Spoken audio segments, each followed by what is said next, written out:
Hi, I'm Mike Cozine, and this is a synth.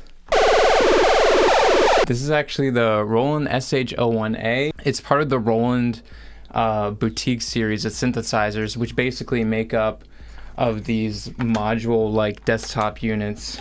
As you can see, it's in like this keyboard dock thing right now, which is nice, I guess, for some performance features, but it's actually a really keyboard. This is actually a really good synth besides the keyboard component of it. And just take a look at it right there. We got quite a few things going on in the front panel here. We have this, we have this envelope thing. I don't know what that does, but it looks cool. We got this VCF thing. Kind of know what that does. If we turn this up, it will make that like woodpecker kind of noise. What else we got here? This button says noise. It's not that noisy. This button also says noise though. That's a little bit noisier. I like that. In all seriousness though, if someone asks me what hardware synth they should start out on if they really want to get into synthesizers, I would highly recommend this guy, and there's a few reasons for it.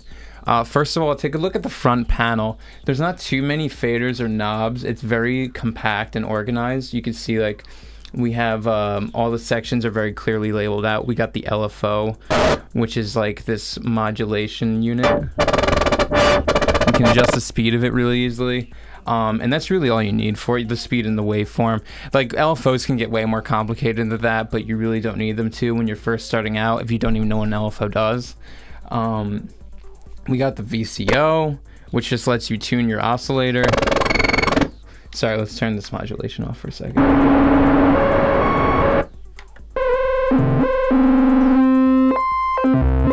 So we could pick our octave really easy. It's very accessible.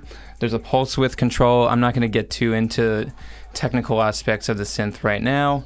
But I just want to demonstrate what makes this good for beginners. Another thing we have going on is there's different voice modes. So right now seems like I'm in monophonic mode. And what that means is I'm only playing one voice at a time. So if I hold down this D, and then I hold down another D, you're not hearing both Ds, you're hearing one and then the next. So you can't play more than one note at a time. But if you press this button, nope, wrong about that. If you press this button and then you press this button, you're in what's called some kind of mode. And basically you have 1, 2, 3, and 4. These are the 4 different types of voice mode. We were just on 1, which is mono. If we press 2, we're in unison mode, which means it's still kind of mono, but you have 4 of the same voice going at the same time, which could make it sound a lot bigger. So let's try that out.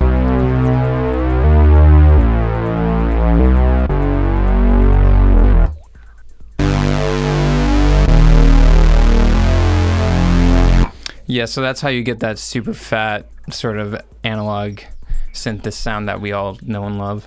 What else we got here? Oh yeah, so the next voice mode is poly. Let's open that up real quick.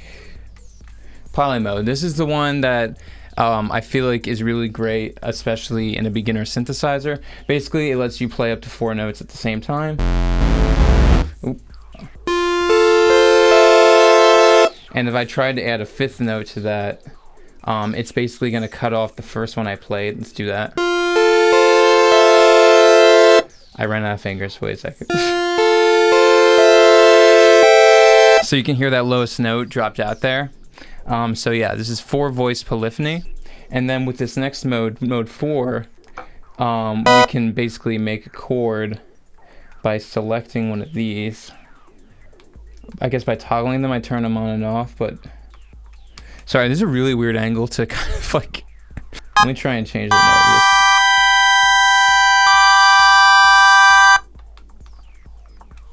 of this. There we go, I did something.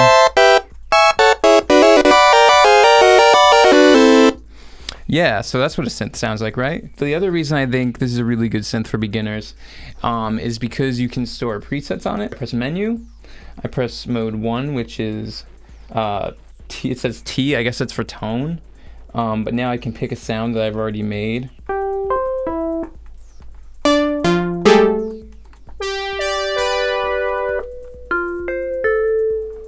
Ooh, I like that one.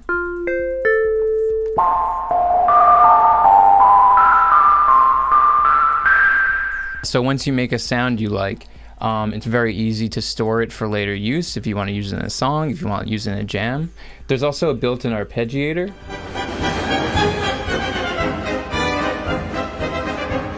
So that if you press menu and then 2, that lets you pick a pattern and load it into the arpeggiator. So let's just pick, I barely use this actually, but let's just pick a random pattern and we're going to play it back.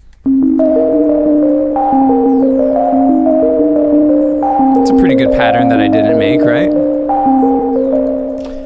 Let's talk about some other things with this. That might be it, actually. I think this is a really good synthesizer for beginners because it's very easy to program. You sort of start to learn what the envelope in each of the components does pretty intuitively, just because there's not a lot going on the front panel.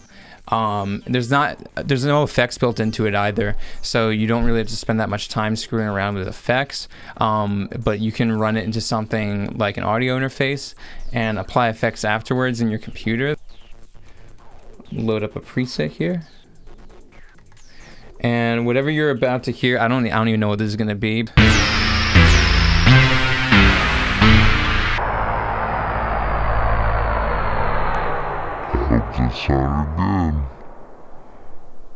Lastly, I think a really good reason why this should be a great first synthesizer for anyone who's looking to get into synths is because it sounds really good. This was my first synthesizer, and I've gotten quite a few more since then.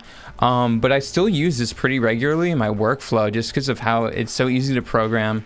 It sounds great. You apply effects to it, it still sounds great. So yeah, anyway, I think this is a really great synth for beginners, intermediate, and even expert level sound designers, just because of how simple it is, but it's still very powerful.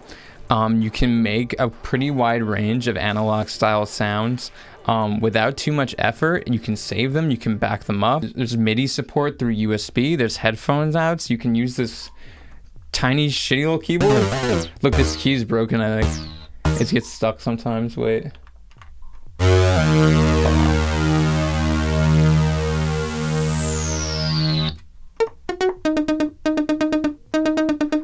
Oh. Yeah, I don't recommend the keyboard, to be honest. One upgrade I would suggest if you do get this besides this keyboard would maybe be a third-party MIDI controller. And yeah, look at it. It looks cool, right? Let's do a few... Here's just how it looks in the body of the keyboard chassis. All right, so now that I showed you some of the things I really like about this synth, I'm gonna try making a whole track using nothing but the synth. Here we go.